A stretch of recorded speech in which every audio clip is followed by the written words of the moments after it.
लेकिन जब वो आदमी एक तत्व को पा लेता है फिर वो सब उसके लिए सब निकल जाता है कि नहीं है। ये नहीं कि सबके प्रति अश्रद्धा और सबकी निंदा करते फिरेगा, ऐसा नहीं होगा। ऐसा नहीं उसका मतलब कि सबकी निंदा करता फिरे और दूसरे की निंदा की जान ले लेगा वो आदमी। आप जिसकी पूजा कर रहे हो वही जान ले लेगा, है कि नहीं है। जैसे दक्ष के साथ हो चुका था कि नहीं हो चुका था। दक्ष ने बहुत उपासना की थी भगवती की, वो आद्य शक्ति की दिव्य उपासना की, बहुत उपासना की हजारों वर्षों तक। तब जाके वो आद्य शक्ति प्रसन्न हुई और कहा कि वरम याचो, वर मांगो। तो वो कहा कि हे आद्या शक्ति, हे भगवती पराम्बा, तुम मेरे पुत्र के रूप में हमारे घर में जन्म लो, है कि नहीं है, हमारे घर में जन्म लो। तो क्या कही भगवती?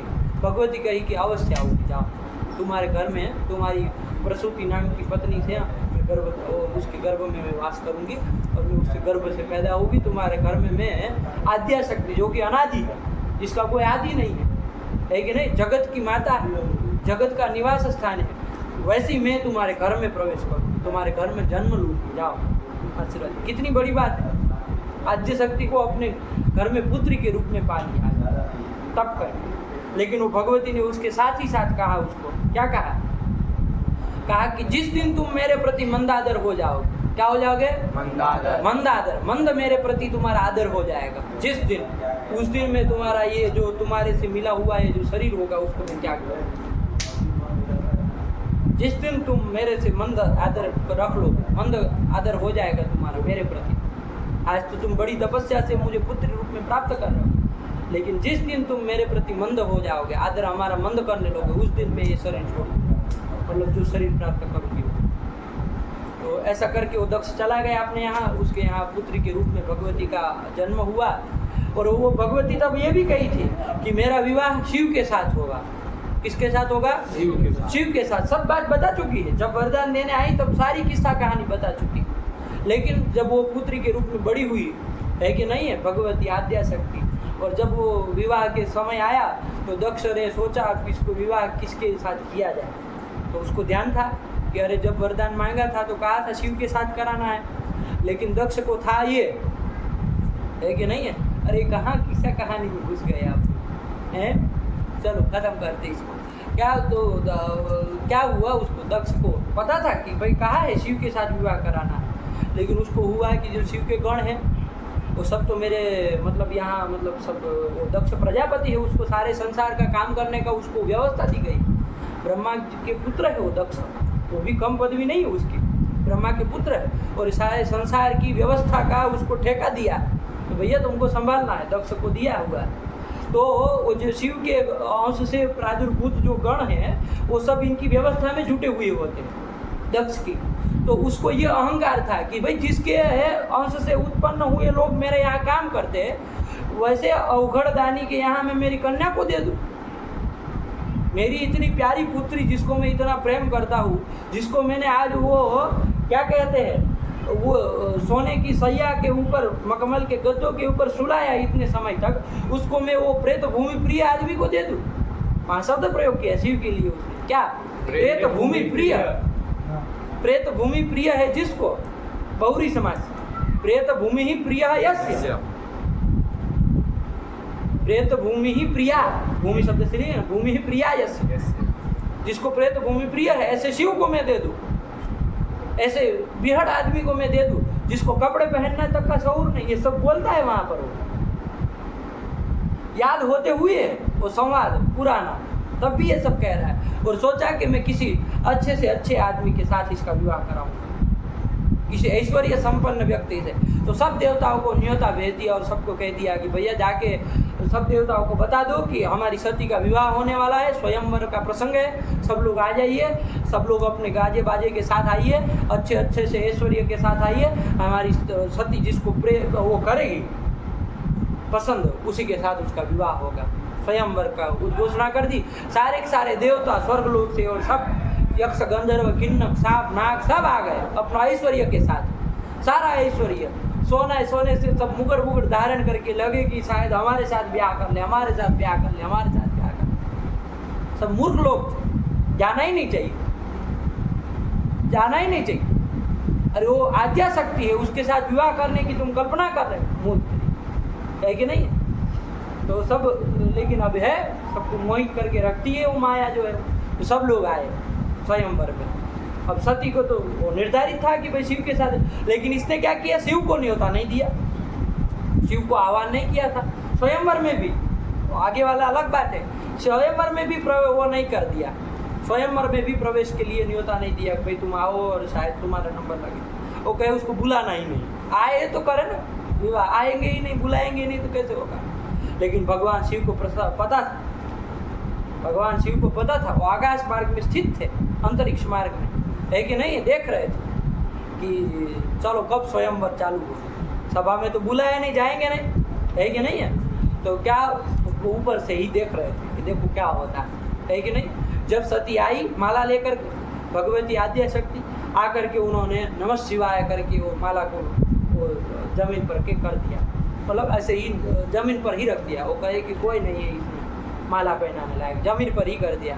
और उसी समय वहीं पर भगवान शिव प्रकट हो गए, जैसे ही माला जमीन पर गिरी, है कि नहीं है, तो भगवान शिव वहाँ प्रकट हो गए, माला धारण कर ली। और उन्हीं के साथ न चाहते हुए भी दक्ष को विवाह कराना पड़ा, क्योंकि माला चढ़ गई, माला चढ़ गई थी। वो माला चढ़ जाने का मतलब है अब वो विवाह कराना, चाहे आपको पसंद हो न पसंद हो, जबरदस्त। लेकिन उसको ये हो गया दक्ष को कि ये मेरी पुत्री ने ऐसा क्यों किया, मेरे विरुद्ध काम क्यों किया। देखो अब चालू हो रहा है कि नहीं है। अब माया ठग रही है उसको, भगवती उसको ठग रही है। ये मत समझिए कि उसका कोई ऐश्वर्य, वो ठगा जा रहा है। अब वो क्षण आ रहा है, वो धीरे धीरे वो प्रक्रिया चालू हो रही है मंदादर वाली, है कि नहीं है। यहीं से चालू किया वो काम। वो कहा कि हाँ सती, तुम मेरी कितनी प्रिय थी और तुमने इस जंगली के साथ विवाह कर लिया, तुमने इस प्रेत भूमि श्मशानवासी के साथ, ऐसे सांपों का आभूषण करना धारण करने के वाले, ऐसे जटा जूट के साथ, जटा मंडित के साथ तुमने विवाह कर लिया। बहुत वो वो कर रहा है कि नहीं है। अभी उसका प्रेम नहीं गया है, सती के प्रति प्रेम है। वो कह रहा है कि तुम मेरी प्रिय थी, मैंने तुमको कितना संभाला था, और तुम ये हो कि तुमने ऐसे प्रेत प्रिय व्यक्ति से शादी कर ली, ये कर लिया, विवाह कर लिया। लेकिन अब कराना था तो विवाह करा दी, वो सब चले भी गए। अब ये दक्ष का आदत ही हो गई निंदा करने की, दक्ष की आदत ही हो गई, निंदा ही करे। जब भी वो हो, कोई भी आए तो शिव की निंदा करे, जब भी आए तो शिव की निंदा करे, जब भी जो भी आए तो शिव की निंदा करे। अरे वो तो ऐसा है, वैसा है, फलाना है, टिकना है, ऐसा है, वैसा है। हमारी सती को भी ले डूबे, ये कर दिया। हमारी सती वहाँ कैसे श्मशान में सोएगी, हमारी सती को वहाँ पर क्या है, उधर व्यवस्था क्या मिलेगी, यही सब आर्तनाद करता। और सबके सामने शिव की निंदा निंदा निंदा, है कि नहीं, है कि नहीं, ऐसा कर रहा। अब धीरे धीरे हुआ यूँ कि शिव के प्रति उनका वो बढ़ने लगा, है कि नहीं है, द्वेष बढ़ता गया बढ़ता गया बढ़ता गया। उसी प्रसंग में उसको लगा कि अब शिव का कुछ बड़ा अपमान किया जाए। उसी क्रम में उसको आया कि अब शिव का भयंकर अपमान किया जाए, है कि नहीं।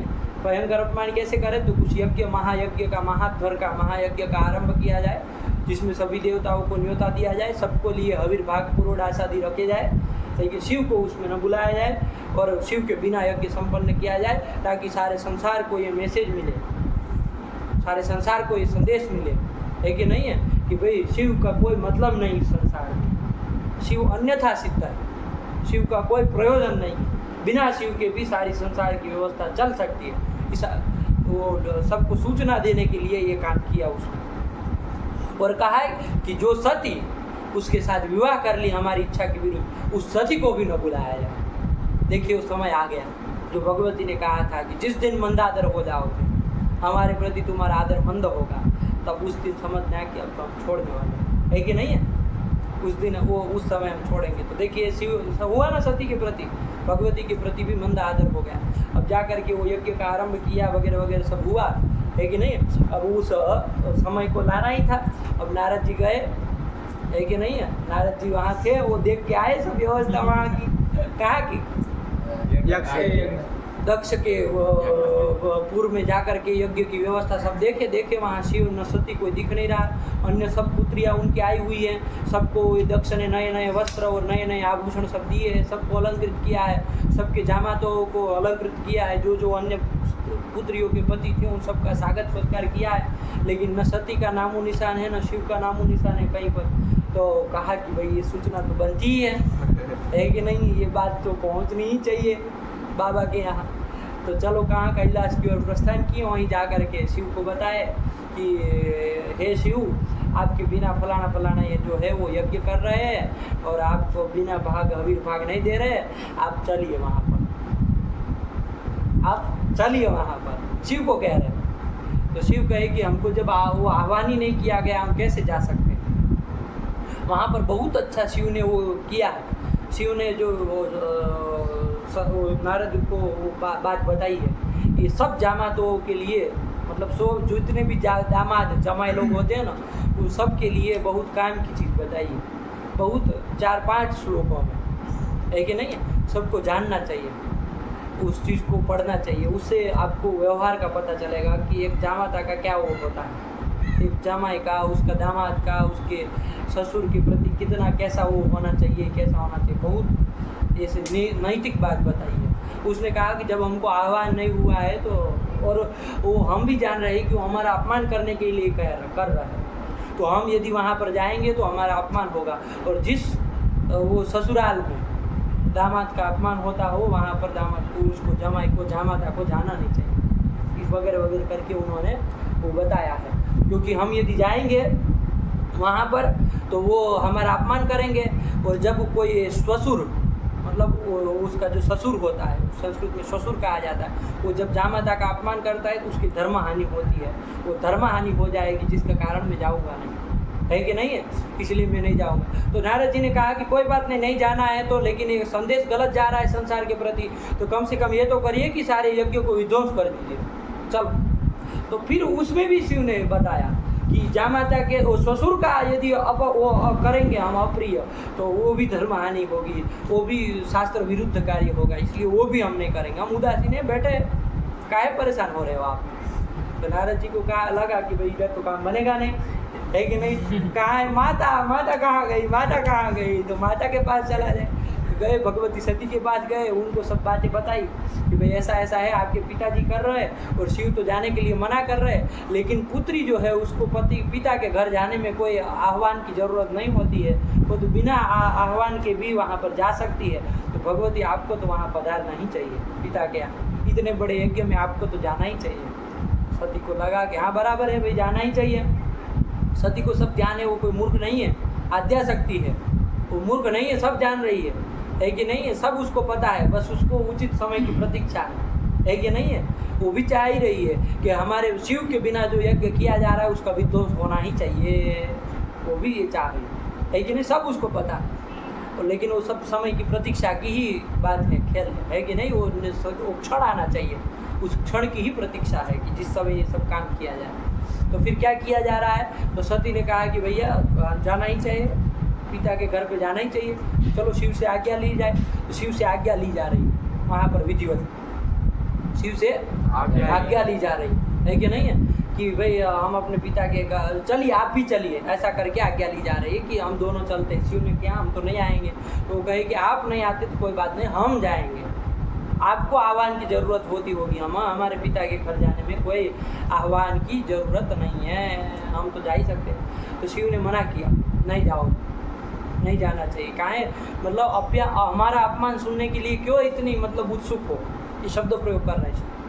वो कहे हमको आपकी निंदा सुनने का वो नहीं है, हमको आपकी निंदा सुनने का शौक़ नहीं है, शिव की निंदा सुनने का हमको भी शौक़ नहीं है, लेकिन हमारे शिव के बिना जो याग हो रहा है उसको संपन्न न होने देना ये भी हमारा काम है कि नहीं है।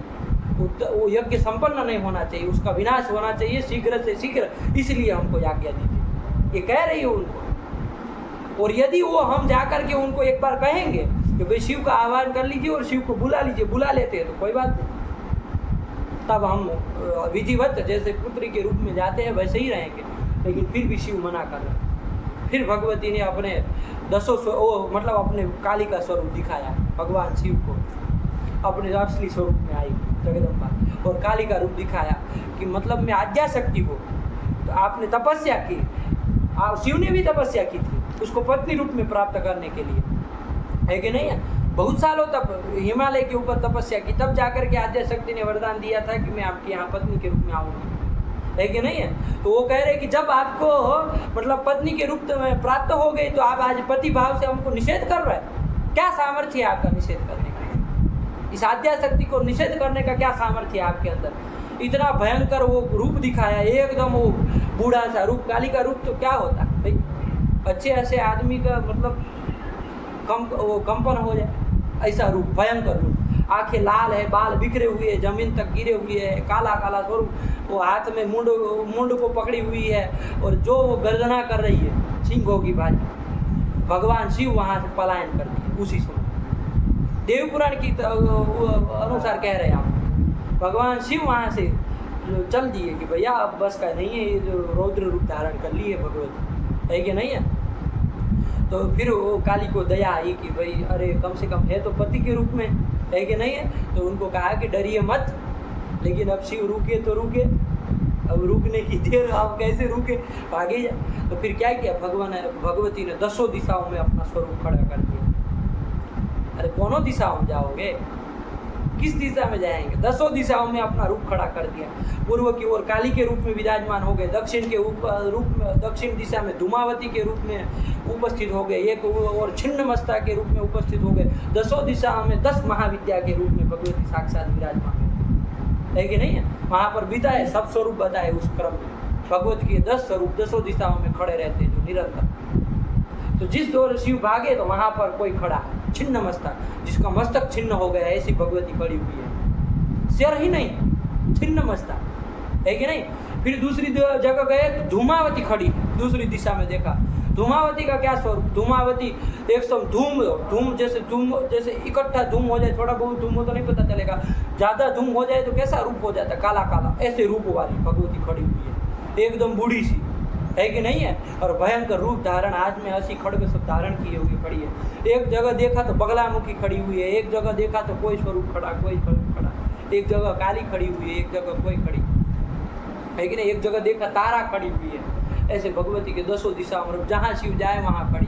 फिर शिव स्तब्ध हो गए, रुक गए कि भाई ये सब बनने वाला। फिर शिव ने कहा कि ये सब कौन स्वरूप है, क्या है। तो भगवती उनको 10 महाविद्याओं का स्वरूप बताए कि भाई ये है आपकी इस दिशा में जो खड़ी हो, ये है इस दिशा में खड़ी है। ये 10 में महाविद्याओं का जो भी नित्य पूजन अर्चन ये करेगा, उसके लिए कोई चीज़ ऐसी न रहे कि उसके लिए असंभव होगी। ये सब बता रही भगवती उनको, शिव को वहाँ पर कुछ प्रसन्न, है कि नहीं है। वो सब ये सब सामर्थ्य है इस 10 रूपों में। महारणम मारणम मोहनम वर्षम स्तंभनम चाटनादिकम सब कर देगी, है कि नहीं है। ये 10 महाविद्याओं का जो नित्य प्रतिदिन अर्चन कर रहा है, उसके सामने कोई आँख फाड़ के देख तो ले, उसके आँख न नोच ले तो हम बता, है कि नहीं है। जो नित्य इसके पूजन अर्चन करता उस व्यक्ति के प्रति यदि कोई भी आँख फाड़ करके मतलब क्रूर दृष्टि से एक बार देख ले तो महाविद्या क्या कर लेगी उसकी, आँख नोच ले, है कि नहीं है। यदि कोई गलत अपशब्द बोल दे उसकी जिह्वा को नोच लेगी, ऐसा सामने ये सब बताया उसको कि भाई ऐसा ऐसा ऐसा ऐसा है और ये ऐसी 10 महाविद्या है। और अब आप घबराइए मत, कहीं मत जाइए और आप वो रहिए। आपको बस खाली हमारा असली स्वरूप आपको बताना था कि जिस कि आपने तपस्या की थी और आपको पत्नी रूप में मिली थी, वही मैं हूँ, वही आद्य शक्ति हूँ, लेकिन हमको अनुज्ञा दीजिए जाने के लिए। फिर शिव ने कहा कि मैं पति के रूप में, हमने पति भाव से थोड़ा हम अपना वो भूल गए थे, इसीलिए हमने निषेध कर दिया, वरना हमारा निषेध करने का क्या सामर्थ्य कि हम इस आद्य शक्ति को निषेध कर दें। तो आपको जैसा ठीक लगता है आप करिए, आप स्वतंत्र करके उन्होंने ऐसा किया। तो तब भगवती वही काली का स्वरूप, वही भयंकर स्वरूप से जा रही, पुत्री के रूप में नहीं जा रही है, वही जो गर्म दिमाग गर्म मिजाज वाला जो स्वरूप है, वही रथ पे बैठ के। वो शिव ने कहा कि वो सब अपने जो प्रमथ गण थे, है कि नहीं है, उसमें और नंदी को सबको आज्ञा दी कि जाओ, है कि नहीं है, ये भगवती को ले जाओ, उनके दक्षपुर में ले जाओ, दक्ष का जहाँ आवास स्थान है वहाँ ले जाओ। तो तुरंत वहाँ पर 100 सिंहों से द्वारा जड़ी देकर रथ के तैयार हो, मतलब उसी क्षण और लाया गया। और 100 सिंह उसका वो कर रहे, सिंह के द्वारा चल रहा है वो 100 सिंह, अयुत 100 नहीं 1000 अयुत शब्द का प्रयोग किया, अयुत 1000 होता है ना, 1000 भी नहीं 10,000। एकम 10,000 चैव सहस्रम अयुतम, सहस्र के बाद अयुतम, एक शून्य लग जाएगा 10,000। 10,000 सिंह से जड़ित जो वो है रथ है, उस रथ को मतलब चलाया गया वहाँ पर। और भगवती वही भयंकर रूप से वहाँ पर बैठी हुई और नंदी उस रथ को हाँक रहे और एक आधी क्षण में वहाँ पर पहुँच गए, है कि नहीं? अरे वो भगवती है, वो कोई थोड़ी टुक टुक टुक जाएगी। अरे उसके लिए क्या है, वो सब एक कदम की देरी होती है, बस रखने की देरी है। वहीं पहुँच गए दक्ष के घर में और जा कर के सीधे किसको मिल रही है? पहले अपनी माता को मिल रही, प्रसूति को मिल रही, माता को मिल रही है कि नहीं है? और माता ने कहा कि अरे सती, हम लोग कितना परेशान थे, तुम हम सबको छोड़ के चली गई, फिर एक भी बार आई नहीं, वगैरह वगैरह। माता का जो रुदन होता है वो सब कर रही है, कल्पांत कर रही है। और ये आपके जो पिता है वो हम बहुत समझाए कि बिना शिव के वो मत करिए, सती को बुलाइए, वो भी हमारी पुत्री है, ये है, लेकिन इनको अभी कोई अहंकार के कारण उनको वो क्या कहे रहे, वो समझ ही नहीं रहे हमारी बात को, है कि नहीं? वगैरह वगैरह माता सब उनको बता रही है। और फिर वो माता बता रही कि हमको कल रात को एक स्वप्न आया था। क्या आया था? कल रात को एक स्वप्न आया था। और कब आया था? निशांते शब्द प्रयोग किया, ध्यान देना बाबू, निशांते हमको स्वप्न आया। निशांते मतलब निशा मतलब रात्रि, उसका अंत भाग में मतलब भोर में, रात्रि के अंत भाग में मतलब भोर में, सुबह सुबह, है कि नहीं है? इसका मतलब यहाँ से ये आ रहा है कि सुबह का सपना सही होता है, जो कहावत है वो पौराणिक है, मतलब सही बात है कि नहीं है? वो कह रही है कि हमको निशांत स्वप्न आया था। क्या स्वप्न आया था? कि एक भयंकर सी रूप धारण करती हुई कोई देवी, जो कि हमारी सती के जैसी दिख रही थी, वो हमारे महल में प्रवेश कर रही है और वगैरह वगैरह सब जो कि आके घटना होने वाली है, वही सब उनको स्वप्न में आया था। और हम तुमको देख करके हमको लग रहा है कि ये सही वो स्वरूप था जो हमको स्वप्न में दिखा था, यही वो भयंकर स्वरूप था। तो हमको लग रहा है कि अब वो पूरा का पूरा स्वप्न अब सही होने जा रहा है, ऐसा हमको लग रहा है। वरना में हमारी सती तो गौरांगी है, सुंदर स्वरूप वाली है, माला वाला धारण करने वाली है, एकदम मतलब सरल है, सुमुखी है, हास्यमुखी है। उसके बदले से हमारी सती ने ये रूप धारण किया हुआ है। इसका मतलब हमको जो कल स्वप्न आया था वही है, स्वप्न पूरा होने जा रहा है कि नहीं है? तो सती ने कहा, तो फिर वो माता प्रार्थना कर रही है, कह रही है कि भाई तुम मतलब प्रयास करना अपने पिता के साथ, शायद वो तुम्हारी बात मान ले और शिव के प्रति आदर करने लगे, तो एक बार तुम समझाना और ये स्वप्न जो है वो अयथार्थ हो जाए, झूठा हो जाए, ऐसी कुछ कृपा करना, है कि नहीं है? तो सती कह रही है कि चलो हम बात करेंगे, जा रहे हैं। फिर शिव वो दक्ष के पास जा रही है कि नहीं है? और दक्ष को जा कर के मिल रही है, वगैरह वगैरह सब बात कर रही है, सब संवाद हो रहा है। दक्ष लेकिन वही अपने घमंड में है कि तुम ये क्या दिगंबर रूप धारण करके आई हुई हो, है कि नहीं है? मतलब प्रेत भूमि प्रिय के साथ रहते हुए, बार बार ये शब्द का प्रयोग किया है वहाँ पर, प्रेत भूमि प्रिय शिव के लिए, कि उसके साथ, उस दिगंबर के साथ रहते रहते तुमको भी सहूर नहीं रहा कपड़े पहनने का, क्योंकि भगवती उस समय चर्मांबर, वो सिंह का वो व्याघ्रांबर धारण की हुई है कि नहीं है? भयंकर रूप में है, जटा भस्म लेपा हुआ है, बड़े बड़े बाल बिखरे हो। वो कहे कि तुमको सहूर, वो मतलब उसके साथ रहते रहते तुम भी ऐसी हो गई, है कि नहीं? तुमको भी अब रहन सहन का कोई वो नहीं रहा, ऐसा वगैरह वगैरह अपमान कर रहा है। भगवती को ध्यान में आ गया, अब हो गया, मंदा आदर हो गया, हमारे प्रति भी मंदा आदर हो गया इसका, है कि नहीं? उसी समय सबको ठगने के लिए वो भगवती अपने ही स्वरूप से एक छाया सती का कर रही है, छाया सती को प्रकट कर दिया, अपने ही जैसा स्वरूप वाली एक छाया सती उसको नाम दिया और उसको प्रकट कर लिया। और उस छाया सती को कोई नहीं, कोई ऋषि महर्षि दक्ष, कोई देवता, यहाँ तक कि ब्रह्मा तक का कोई भी उस समय का वो संवाद सती का और छाया सती का संवाद कोई समझ नहीं पाया, है कि नहीं है? वो सब अंतर्भूत होकर के ये सब बात हो रही है कि नहीं? छाया सती के साथ, और छाया सती को आदेश दिया कि जाओ इस दक्ष के साथ संवाद करो, और जैसे ही वो आपका वो करे, अपमान करेगा, उसको सती के रूप में ही तुम दिखाई दोगे, सती की ही छाया है, छाया सती, तो तुम्हारा अपमान करे, उसी समय अपना शरीर क्या करना, वो प्रज्वल, अपने शरीर में आग लगा करके वो यज्ञ कुंड में प्रवेश कर जाना। वो यज्ञ जहाँ पर हो रहा है, जहाँ पर वो देवता लोग आहुति लेने के लिए उत्सुक, उसमें पड़ जाना, है कि नहीं? और उस वो यज्ञ का वो कर देना, है कि नहीं? ध्वंस कर देना। और जैसे ही तुम्हारा वो होगा तो वहाँ शिव को सूचना पहुँचेगी और शिव आएंगे और सबका, जितने भी है ना इधर दिख रहा है, सभा मंडप में सबको नोच डालेंगे, है कि नहीं है, सबका वो काम तमाम कर देंगे। तो ऐसा करके वो भगवती जो आद्या शक्ति थी वो आकाश में जा करके स्थित हो गए, अंतरिक्ष में, और वहीं से वो क्रियाकलाप देख रहे। अब सबको ध्यान में आया कि क्या हुआ। अब वो छाया सती है, सब सती मान करके उसके साथ दक्ष संवाद कर रहा है और बहुत सारा अपमान किया, मंदादर किया। तुरंत ही वही भगवती ने वो क्या कहते हैं विराट रूप धारण कर लिया। उसका सिर कहाँ नक्षत्र लोक में पहुँच गया, वहाँ पर प्रयोग किया, नक्षत्र लोक में उसका सिर पहुँच गया, इतना विशाल स्वरूप धारण कर लिया और कहा कि तुम हमको भूल गए, जिस आद्या शक्ति की तुमने उपासना की थी पुत्र भावना लाने के लिए, उसको तुम भूल गए, जाओ आज से। और तो इस तरह का अभी भी संवाद हुआ। तो दक्ष ने क्या कहा कि जाओ तुम भी, मतलब तुमको ये सहूर नहीं रहा कि पिता के साथ कैसे बात करे, तुम मेरी आंखों से दूर हो जाओ, चक्षुषोर बाह्या भव, ऐसे शब्द प्रयोग किया, मेरी आँख से बाहर हो जाओ, नहीं कहते हम लोग हिंदी में, आँख से निकल जाओ, ओझल हो जाओ, बाहर हो जाओ, हमको दिखना नहीं, ऐसा उसने कहा दक्ष ने। तो उसने कहा कि आँख से ओझल करने की क्या बात कर रहे हो, हम ये शरीर भी ओझल कर दे रहे, अब ये शरीर भी छोड़ रहे जिस शरीर आपके द्वारा प्राप्त हुआ है, चाहिए ही नहीं हमको ये दाक्षायणी वाला स्वरूप, हमको ये शरीर चाहिए ही नहीं, अभी के अभी हम अपनी अग्नि के द्वारा इस शरीर का त्याग कर रहे हैं। वहीं पर अग्नि प्रकट होकर के वो शरीर को जला करके वो स्वरूप जो है वो यज्ञ में क्या हो गया, प्रविष्ट हो गया कुंड में, और वहीं की जो यज्ञ की वो अग्नि थी वो बुझ गई और सारी जगह हाहाकार मच गया, हाय सती हाय सती हाय सती हाय आद्या सती, है कि नहीं, विध्वंस हो गया। वहाँ जो देवता लोग बैठे हुए थे कांपने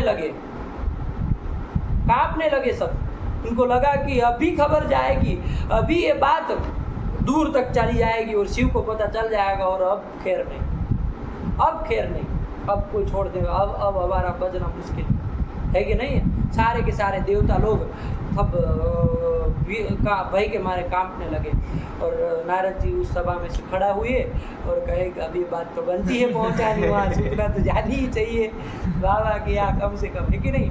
बहुत महत्वपूर्ण भूमिका है। लोग कथा वगैरह में हम देखें नारद के लिए उपहास के वो कर देते हैं, है कि नहीं, वस्तु तो वैसा है नहीं। वो नारद के कारण जितना वो व्यवस्था बनती है वो किसी के सामर्थ्य नहीं है बना सके, है कि नहीं। वो पूरी व्यवस्था को संचालित करने का काम कर रहा है कि नहीं है, क्योंकि वो सब होना निश्चित है, वो सब होना है।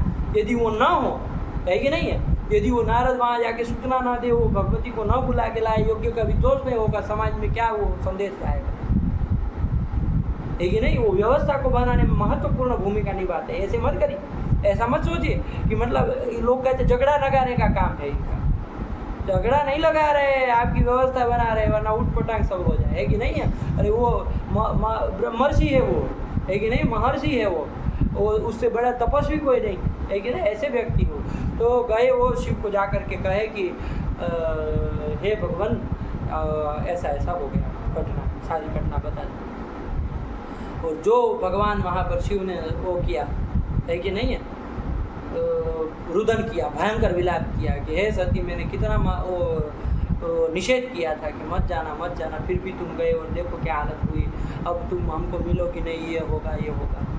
और उसी रुदन के साथ वहाँ पर उनके क्या कहते हैं, उनके आँख से, तृतीय आँख से एक अग्नि प्रकट हुई और उसी अग्नि से एक पुरुष प्रकट हुआ, और जो कि कालांतक यमोपमा, कालांतक जो यम है उसकी तरह वो दिख रहा था, भयंकर सा स्वरूप उसका। और एकदम उसका मतलब जटा भस्म, पूरा शरीर भस्म से लेपा हुआ है, काला काला सा शरीर, और जो उसका भयंकर रूप देखे अच्छे कांप जाए, है कि नहीं। वो हाथ जड़ के प्रार्थना कर रहे, हे पिता बताओ क्या हमारे लिए आदेश है, बताओ हमको क्या करना। तो कह रहे शिव उनको कि जाओ, तुम्हारा नाम वीरभद्र है कि नहीं है, और तुम्हारा क्या काम है, जा कर के जितने भी लोग हैं दक्ष के यज्ञ में, जितने भी है कि नहीं है, उन सब का विध्वंस कर डालो, और ये उस यज्ञ का विध्वंस कर डालो और दक्ष का विध्वंस कर डालो। बहुत हो चुका है कि नहीं। हमारी सती का देह त्याग करना पड़ा, जिसके कारण उसका भी सर काट के डाल दो, चाहे उसकी रक्षा में कोई भी क्यों ना आ जाए, उसकी रक्षा में चाहे विष्णु भी क्यों ना आ जाए, है कि नहीं है, लेकिन सबका विच्छेद करके डाल दो। तो वो कहा कि ठीक है कोई बात नहीं, हम कर रहे हैं। और भगवान शिव ने वहाँ पर निश्वास, अपने श्वास छोड़े, गरम गरम निश्वास वो होता है ना, जो वो कष्ट के मारे जो निश्वास, उससे हजारों की संख्या में, लाखों की संख्या में वहाँ पर उस एक एक सांसों से मतलब हजारों लाखों प्रमथ गण, वो गण मतलब पैदा हो रहे हैं, भयंकर रूपधारी, वो सब के वो बना लिया एक वो क्या कहते हैं कवर बना करके, बीच में वीरभद्र बैठा, वीरभद्र है और सारी सेना वहाँ चल रही, वीरभद्र का सेनापति है कि नहीं, और जो वो सेना वहाँ पर गई है कि नहीं है। अब वो सब गण जो जितने भी वो पैदा हुए थे, कोई जा करके क्या किया, वो यज्ञ में पानी की उड़ल रहा है, वो यज्ञ कुंड में है कि नहीं है, बहुत सारे थे, वो यज्ञ का जो हवी था वो सब खाने लगे। कौन खाएगा, हम ही खा लेंगे, है कि नहीं, बताओ फिर कौन सा यज्ञ करते हो, है कि नहीं। और वो सब जो वहाँ लोग जो थे वो सब तितर बितर होने लगे, सब भयंकर ये सब स्वरूप देखा तो वो वीरभद्र भी बाहर है, उसने सब वो जो जितनी सेना थी उसी को कहा जाके सबको खत्म कर दो, है कि नहीं है, और वो यज्ञ का विध्वंस कर दो, और जितने देवता लोग आए हैं ना वो सबको मतलब निकाल बाहर करो वहाँ से, है कि नहीं है, क्या करो, विद्रावयत ये कहा है वहाँ पर, खदेड़ दो बाहर, वहाँ से हटाओ सब, बाहर करो सबको, जैसे वो नहीं वो कहीं वो हो जाता है, रेड पड़ जाती है, लोग वहाँ जहाँ ज़्यादा लोग गुंडाशाही होती, अचानक वो आर्मी के लोग आ करके वो सब लाठी चार्ज कर देते हैं, वैसे ही लाठी चार्ज कर दो सबको, है कि नहीं, काम तमाम हो जाना चाहिए, कुछ बचना नहीं चाहिए वहाँ पर, है कि नहीं, इस तरह से चले वहाँ पर। और जा करके ये सब अग्र का साधन सामग्री सब खत्म करने लगे, और बहुत सारे गण वो देवताओं को सबको खदेड़ भाग आ गए बिना शिव के यहाँ, इतना शऊर नहीं है कि, और बहुतों को बंदी बना लिया। सूर्य के जो दांत थे, बहुत सारे गण सूर्य के पीछे पड़े, सूर्य के दंत चूर्ण कर दिया, दांतों को वो निकाल करके उसका चूर्ण कर दिया सूर्य के। किससे खाओगे, किस मुंह से अभी खाने आए थे बिना शिव के, लाओ कहाँ है तुम्हारे दांत, ऐसे ही चूर्ण कर दिए उसके दांत, है कि नहीं। बहुत सारे देवता या अर्यमा वगैरह कोई थे तो उनके बाहु का वो मसल दिए उसको, किस आज से खाना चाह रहे हो इस हवि को, हैं कैसे खाना चाह रहे, बिना शिव के तुम हवि को प्राप्त करोगे, मसल दिए सबको जो जैसा आया। इंद्र तो सब वो इंद्र के लिए लिखा मायूरम रूपम, मायूरम रूपम लिखा, क्या मयूर का स्वरूप धारण कर लिया इंद्र ने, और बगे मांस, है कि नहीं। अंतरिक्ष से जाके बैठ रहे देख रहे कि भैया क्या क्या हो रहा है, किसको मार पट हो रहा है, किसको क्या हो रहा है, किसी के दाढ़ी नोच ली गई है, किसी की आंखें नोच ली गई, किसी के कान काट दिए गए, किसी के हाथ काट दिए, किसी को सबको क्षत विक्षत कर दिया। वही आज्ञा मिली थी उनको, वहाँ ऊपर से हाई कोर्ट से आदेश हुआ तो भैया सबको भंग कर दो, क्षत विक्षत कर दो, सबको विरूप बना दो। अभी कैसे ले सकते हो बिना शिव, है कि नहीं। सब ब्रह्मगण में जाके वो सब कर दिया। जितने वो ब्राह्मण लोग वहाँ पर जो पूजा पाठ करा रहे थे उनको कहा कि किधर चले ब्राह्मण लोग कहे कि भैया देखिए दक्ष ने बुलाया था आप लोगों का तो काम ही पूजा कराना है कि नहीं, यज्ञ आ गया तो कहा चलो कुछ सब ये ब्राह्मण अपना सब सामान उठाओ निकल जाओ, कुछ नहीं कर रहे आप ब्राह्मण हैं, शिव ने मना किया हुआ है कि नहीं है, ब्राह्मण होने के कारण आपको हम त्याग रहे हैं वहाँ पर। लेकिन अभी के अभी यहाँ निकलो, अपना सब वो सब उठाओ, जितना भी वस्त्र जब ये सब धोती होती सब उठा के निकल लो, ये पतली गली से, है कि नहीं, निकाल दिया वहाँ से बाहर पतली गली से, है कि नहीं, यहीं से निकल जाओ, हाँ किसी के हाथ में मत चढ़ना, है कि नहीं है, तो नहीं किया कुछ वहाँ पर आया तो ब्राह्मणों को किसी को नहीं किया, है कि नहीं। लेकिन जो देवता लोग आए थे सबका कुछ न कुछ विकसित कर दिया।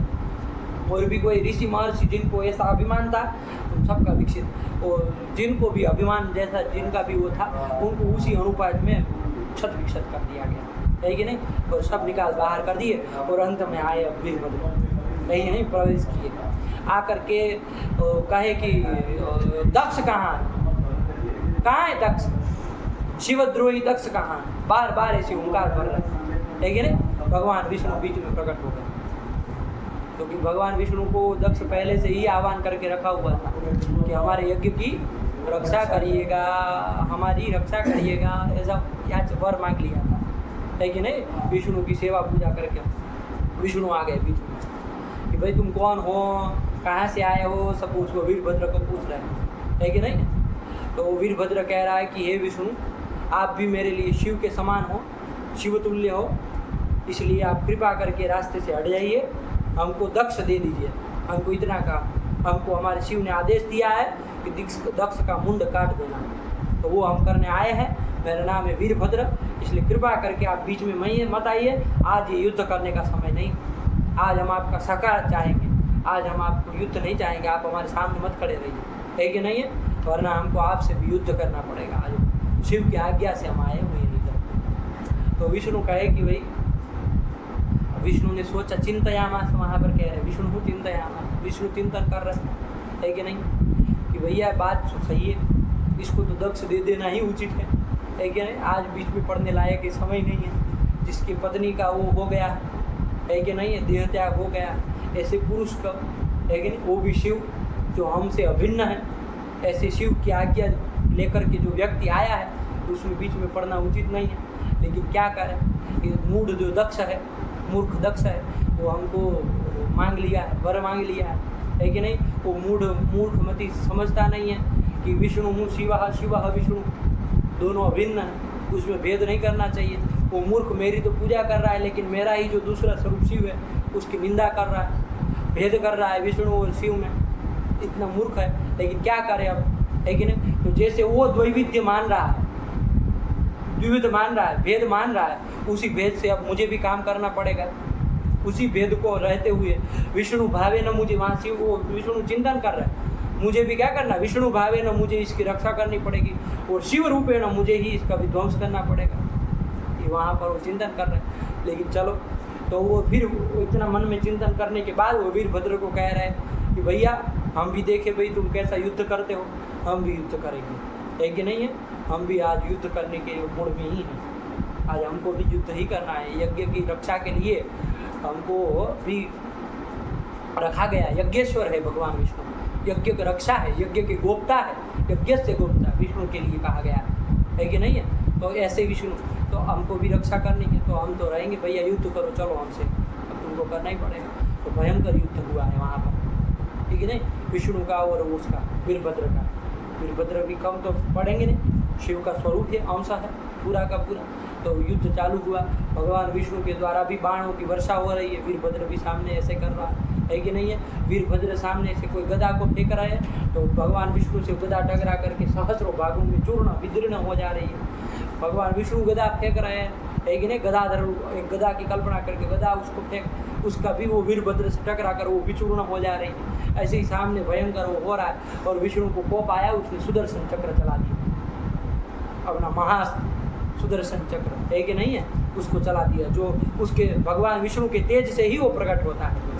ऐसी परिस्थिति आती है तो भगवान विष्णु के तेज से उतना ही सामर्थ्यशाली होता है, वो प्रकट हो गया और उसको चला दिया। और वीरभद्र ने जो ही सुदर्शन को देखा तो हाथ जोड़ दिए और भगवान शिव को प्रार्थना कर, हे शिव, सुदर्शन चक्र आ रहा अब आपके ऊपर, है कि नहीं, अब इसमें हमारा नहीं वो चलेगा, है कि नहीं, जो भी होना है अब शिव आपकी आज्ञा से हम आए, हम तो कोई अपना ऐसा है नहीं, है कि नहीं। अब देखिए सामने आया, वो भी याद कर लिए शिव को, तो वो जो सुदर्शन चक्र आया वो उनकी चक्र जैसे माला के रूप में आता है, वो माला बन गई उसके रूप में, और सुदर्शन चक्र उस माला के रूप में विष्णु को और कोप आया, और युद्ध होते जा रहा है, भयंकर युद्ध हो रहा है। और अंततो गत्वा वीरभद्र ने क्या कर दिया, खड्ग लेकर के भगवान विष्णु के ऊपर प्रहार किया, है कि नहीं है। भगवान विष्णु को स्तंभित वगैरह कर करके विष्णु को क्या कह दिया कि हमको दक्ष दे दीजिए, आज हम दक्ष लेंगे, दक्ष को बिना छोड़े आज जाएंगे नहीं, दक्ष हमको वापस करेंगे करके भगवान विष्णु ने भी अंततो गत्वा वो अपने साइड हट गए। वो कहे कि चलो भैया आप निकल जाते, अपना जो काम करना था जितना हो सका उतना कर लिए, और सुदर्शन चक्र भी वो फेल कर दे रहे, तो क्या कर है, अरे इतना ही तो हम कर रख रहे थे, तो ज़्यादा से ज़्यादा यही, लेकिन अब नहीं हो रहा है तो चलो कोई बात नहीं, अब चलो दक्ष को अब निपटने दो, कोई दक्ष को ही निपटने दो। तो जैसे भगवान विष्णु कहे तुरंत उन्होंने वीरभद्र ने दक्ष का गए अंदर घर में, तो दक्ष का सर पकड़ कर एक ही बार खट से सीधा डाल दिया उसी यज्ञ कुंड में ही, उसका दक्ष का वो मुंड था उसको डाल दिया और विध्वंस कर दिया। वहीं दक्ष पड़ा यज्ञ कुंड के पास में मरा हुआ है कि नहीं है, और उसका मृत शरीर अर्ध बिना सिर का शरीर पड़ा हुआ है, और अब पूरा वो विध्वंस हो चुका है कि नहीं। तब जाकर के ब्रह्मा जो है, विधि जो है, वो शिव के पास जाते हैं और कहते हैं कि भगवान एक यज्ञ का, ये महायज्ञ का इस तरह से खंडित होना ये अच्छी बात नहीं है, ये यज्ञ को संपन्न होना ही चाहिए, इसमें विधिवत सब आह्वान इत्यादि किया गया है। लेकिन अब आप ही आज्ञा दीजिए कि ये महायज्ञ संपन्न हो, है कि नहीं है? आप ही इस महायज्ञ को संपन्न होने के आदेश दीजिए, तब जाकर के सब देवता और सब देवता लोगों को आदेश दीजिए कि आप आहुति ग्रहण करें, है कि नहीं है? और आप आदेश दीजिए वीरभद्र को कि वो दक्ष को जिंदा करें, है कि नहीं? क्योंकि दक्ष से बहुत सारी व्यवस्था है जो परिचालित होती है, ये सब विधि विधान सब उसी के द्वारा संचालित होता है। तो अब आप दक्ष को भी जीवय ऐसे शब्द, दक्षम जीवय दक्ष को अब जीवन प्रदान करें, है कि नहीं? वीरभद्र को मार दिए, अब उनको जीवन विधान दीजिए और उसको वो करिए। तब भगवान शिव बहुत विलाप करने के बाद बहुत विलाप किए ब्रह्मा के सामने कि भाई हमारी सती चली गई, अब हमको ये कह रहे हैं कि यज्ञ को चलाइए, यज्ञ होने दीजिए और ये करने दीजिए, अभी तो संसार को हम नहीं छोड़ेंगे, है कि नहीं? कौन कौन गया था वहाँ, अभी वो लिस्ट निकालेंगे अभी उसकी, एक एक घर पे जा के मारेंगे कि है कि नहीं? बहुत विलाप किए। तब भगवान विधि के ब्रह्मा कहते तब कि भाई वो तो छाया सती थी जिन्होंने वो त्याग किया शरीर का, है कि नहीं है? वो जो आद्या शक्ति है उसका तो कहाँ नाश होने वाला है, वो फिर से आपको पति की पत्नी के रूप में प्राप्त होने वाली है, आपकी बात हो ही चुकी है, आप व्यर्थ में ही विलाप कर रहे हैं। ये तो वो निमित्त से होना ही था, उनको दक्ष के द्वारा प्राप्त शरीर था उसको छोड़ना ही था, इस छाया सती के द्वारा ये सब क्रियाकलाप किया गया है। तो आप बिल्कुल वो मत करिए, आद्या शक्ति वो विराजमान है, फिर से कहीं पर जन्म लेकर के आपको पत्नी रूप में प्राप्त होगी वगैरह वगैरह सब बात होती। तब शिव शांत होकर के आते हैं और वहाँ जा करके वीरभद्र को कहते हैं कि वीरभद्र यज्ञ की कल्पना करो, महायज्ञ का आरंभ किया जाए, सबको व्यवस्थित करो। तब जाकर के फिर से उस यज्ञ का आरंभ हो रहा है और कहा कि दक्षम जीवय, दक्ष को जिंदा कर दो फिर से। तो वीरभद्र जो है उसको शिव ने नहीं कहा, वीरभद्र ही वो छाग मुंडम, छाग मतलब बकरे का मुंड लेकर के उसके सिर के ऊपर चढ़ा दिया, वो दक्ष के ऊपर चढ़ा दिया, है कि नहीं? छाग मुंड प्रदान किया है वीरभद्र ने। तो कहा कि अब इसको मनुष्य का वो मिलना हो इसको लिए वो नहीं है, किसी देवर्षि वो महर्षि का और उसको सर मिलने के लायक नहीं। शिव निंदा जो करेगा उसका यही हाल होना, उसको पशु योनि में ही प्राप्त होना है। ये सूचना देने के लिए वहाँ पर वो छाग बता रहा है वीरभद्र, शिव निंदा कर जो है उसको पशु योनि को प्राप्त करके उसको यही सूचना देने के लिए उसको छाग बकरे का सर चढ़ा दिया, है कि नहीं? तब जाकर के वो सब उनको कह रहे हैं, वो ब्रह्मा भी उसको दक्ष को कह रहे हैं कि अब जाओ शिव की पहले प्रार्थना करो और उससे कहो कि अब गलती सलती हो गई, सब माफ़ी मांगो, वो सब करो और उनसे कहो कि अब हम यज्ञ करना चाह रहे हैं और हमको यज्ञ संपन्न करने का आशीर्वाद दो, ये सब। तब जा करके फिर दक्ष जो है वो छाग मुंड लेकर के, मतलब वो बकरे का सर लेकर के वो जाते हैं वहाँ पर वगैरह वगैरह, दक्ष हुआ चक्कर की प्रार्थना करते हैं और वगैरह वगैरह आगे सब क्रियाकलाप होता है कि नहीं? तो इस तरह का ये क्रियाकलाप है। तो कहाँ से आ गए थे इसमें, ये बताइए आप बताइए। सब दक्ष ये कहाँ से सती के उसमें आ गए, कहाँ क्या प्रसंग था? हाँ, एक उसको तो वो देखो दक्ष ने क्या किया, एक को सती को सिद्ध किया, सती के वर्ग के वो याद भी कर लिया, लेकिन शिव की निंदा की तो देखो भयंकर भोग भुगतना पड़ा, वरना सती के प्रति तो पहले उसका ठीक ही था, है कि नहीं है? लेकिन देखिए कितना बड़ा वो करना। तो ऐसा उसका मतलब नहीं है कि एक को मानो तो दूसरे की निंदा करने चलो, ऐसा नहीं है। देखो दक्ष वरना विष्णु को भी मानते ही थे, विष्णु तो उनके मतलब स्मरण करने से उपस्थित हो जाने वाले देव थे उनके लिए। लेकिन देखो परम वैष्णव था दक्ष, लेकिन देखो शिव की निंदा कर दिया, काम बिगड़ गया।